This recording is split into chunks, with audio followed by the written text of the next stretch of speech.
Phil Rucker, the business part of what Omarosa said today, where she's really now has to put up, because it's an existential threat, it would seem to me, to the presidency, is this notion of advanced knowledge on the part of the president of the emails prior to the WikiLeaks release. Talk about the consequences here.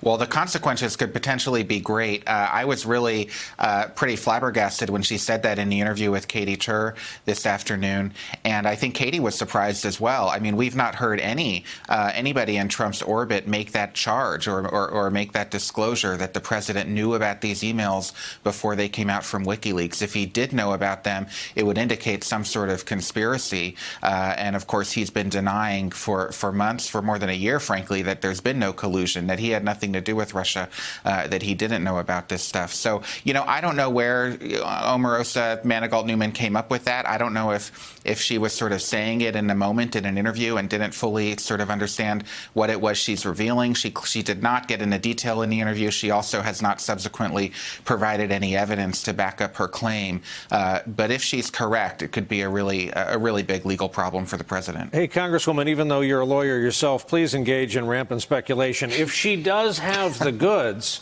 and can prove advanced knowledge of the emails coming out, that would be, it seems to me, at minimum collusion and at most ball game, correct?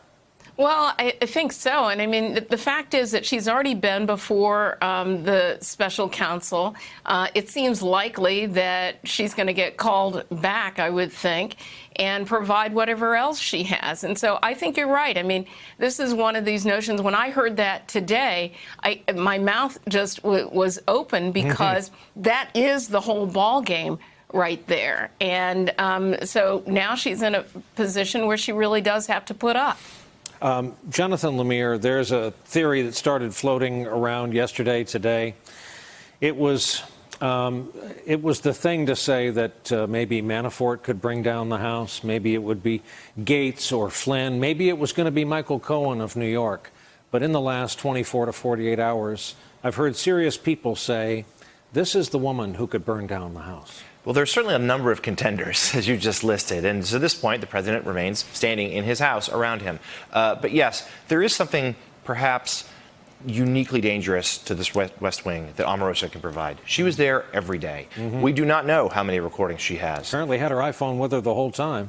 We know she made a recording in the Situation Room, so it's not like there were things that were off limits to her in her estimation. She was saying she was trying to protect herself. She now, I also think it must be noted, the way she repeatedly used in that interview the idea with Katy, the phrase whistleblower, blowing the whistle. Yeah, that's a term of art. That's right, and perhaps signaling where she wants to go with this down the road. And there are people in there who are worried, very worried, about what kind of conversations she has captured on tape. And, you know, we know of at least the one with the president. There could be more. We don't know what he's going to say. There's certainly these explosive allegations that he uses, you know, the N-word and such. And that this is something that they did not have game plan for. Like Phil said, they originally wanted to ignore it and said the president, who can't never resist a slight, has fought back and fought back hard, and this is just snowballing. And there's no sense when it's going to stop. Hey there, I'm Chris Hayes from MSNBC. Thanks for watching MSNBC on YouTube. If you want to keep up to date with the videos we're putting out, you can click subscribe just below me, or click over on this list to see lots of other great videos.